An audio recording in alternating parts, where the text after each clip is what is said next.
Mga bansa na may pinakamaraming bakla? Ano-ano kaya ang mga ito? Kapag tinanong kita, anong bansa ang sa tingin mo ang may pinakamaraming bakla sa buong mundo? Thailand ba? Amerika? O baka naman kaya Pilipinas? I-comment mo nga ang iyong hula. Ayon sa iba't ibang international surveys, may mga bansang mas maraming taong bukas na nag-a-identify bilang LGBT kaysa sa inaakala ng marami.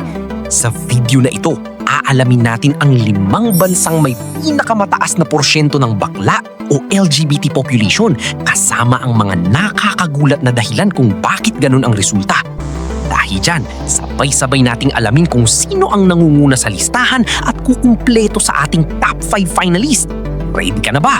Kung ready ka na ay tara, go na!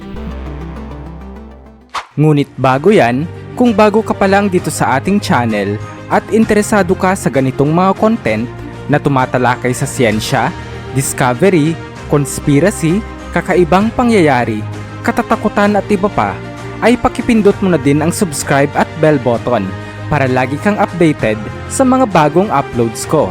Maraming salamat po. Number 5. United States. Kapag usapang LGBT visibility, halos imposibleng hindi maisip ang Estados Unidos. Isa ito sa mga bansang may pinakamalaking at pinaka-visible na LGBT community sa buong mundo. Ayon sa Gallup surveys, humigit kumulang 2 sa bawat 10 Amerikano ang nagiging identify bilang LGBT at mas mataas pa ang porsyentong ito sa Generation Z. Ipinapakita nito na habang lumilipas ang panahon, mas maraming tao ang nagiging komportable na maging bukas tungkol sa kanilang tunay na pagkatao. Noong Hunyo 28, 1969, naganap ang kilalang Stonewall Riot sa New York City. Isa itong serye ng protesta matapos salakayin ng pulisya ang Stonewall Inn, isang gay bar sa Greenwich Village.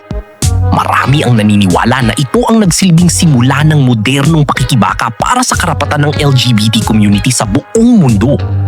At eksaktong 1 taon matapos ang Stonewall Riots, isinagawa ang Christopher Street Liberation Day March noong 1970 sa New York. Ito ang kinikilala bilang kauna-unahang Pride March na kalaunan ay naging inspirasyon ng libo-libong Pride celebration sa iba't ibang bansa. At kung gumagamit ka ng dating apps, baka hindi mo alam na 2 sa pinakasikat na gay dating app sa mundo ay ginawa sa Estados Unidos. Ang Grindr na inilunsad noong 2009 sa California ang naging kauna-unahang mainstream geolocation-based dating app para sa mga gay at bisexual men. Sa ulat ng 2024 Grindr Unwrapped, bilang ang US sa top 3 sa buong mundo na may pinakamataas na porsyento ng mga tops. Kaya for sure, kung ikaw ay isa sa mga gumagamit ng app na ito, marahil pag ito'y ginamit mo doon ay iyak na mapuwepwitan ka. Mabebetan ka talaga. Number 4. Brazil. Kapag Brazil ang narinig mo, malamang football, carnival at samba agad ang pumapasok sa isip mo. Pero alam mo bang isa rin ito sa mga bansang may pinakamataas na porsyento ng mga taong nag-identify bilang LGBT ayon sa iba't ibang international surveys? Kaya naman hindi nakakapagtaka na isa ito sa mga pinakakulay at pinakamasiglang destinasyon para sa Pride celebration sa buong mundo. Ayon sa opisyal na datos mula mismo sa Brazilian Institute of Geography and Statistics o IBGE, sa kauna-unahang nationwide survey nila tungkol sa sexual orientation, tinatayang mahigit 2.9 milyong Brazilian adults ang nag-identify bilang gay o bisexual. Ayon sa kanilang ulat, 1.2% ng adult population ang nag-identify bilang homosexual, habang 0.7% naman ang nagsabing bisexual. Naniniwala rin ng ilang researchers na maaaring mas mataas pa ang aktual na bilang dahil marami pa ring piniling huwag sagutin ang tanong tungkol sa kanilang sexual orientation. Dito rin idinaraos ang isa sa pinakamalaki at minsan ay itinuturing pang pinakamalaking Pride Parade sa buong mundo. Taon-taon, milyong-milyong tao ang nagsasama-sama sa Avenida Paulista. Hindi lang para mag-party, kundi para ipagdiwang ang diversity, equality at karapatang maging malaya sa pagpapahayag ng kanilang tunay na pagkatao. Sa internet pa lang, sandamakmak na ang memes tungkol sa mga Brazilian men. Guess yung matatangkad, macho, at gifted daw. At isa pang nakakabilib na katotohanan, noong 2013, naging isa sa ang Brazil sa mga unang bansa sa Latin America na nagbigay ng legal na pagkilala sa same-sex marriage. Isang malaking hakbang na nagbigay ng mas maraming karapatan at proteksyon sa libu-libong magkaparehong kasarian.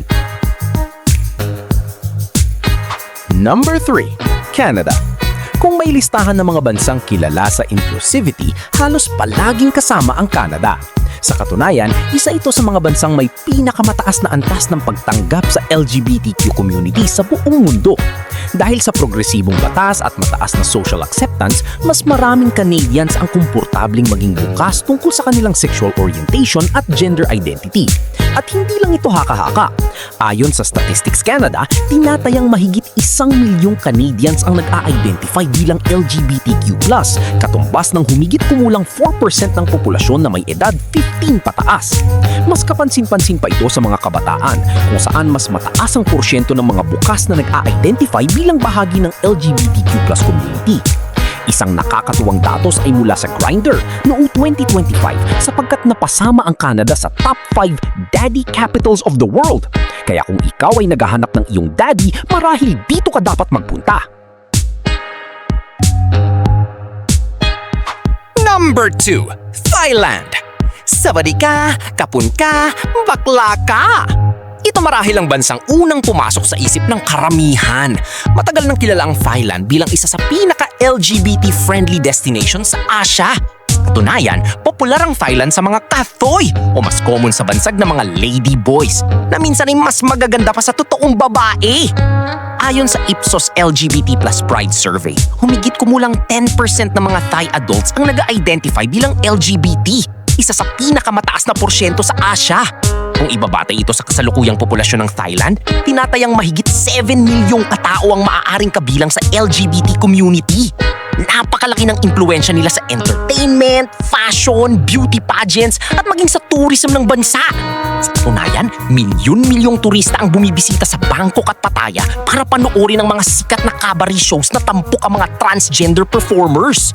At isa pang malaking milestone noong 2025, naging kauna-unahang bansa sa Southeast Asia ang Thailand na nagpatupad ng marriage equality, dahilan para lalo pa itong kilalanin bilang isa sa mga pinaka-progressive na bansa sa rehiyon pagdating sa karapatan ng LGBT community.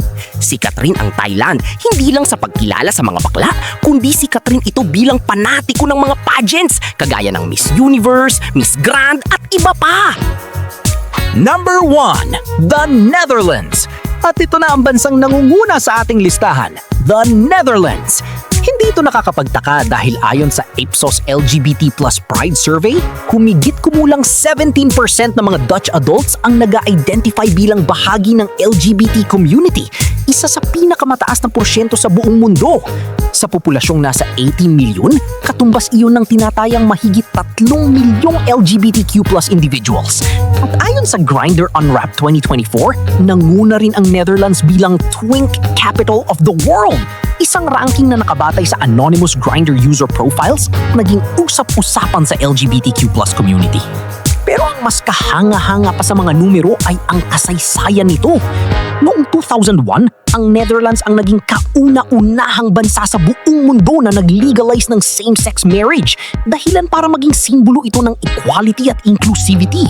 Hanggang ngayon, normal na lamang sa maraming Dutch ang makakita ng same-sex couples na magkahawak kamay sa pampublikong lugar, isang bagay na sa ibang bansa ay pinagtatalunan pa rin.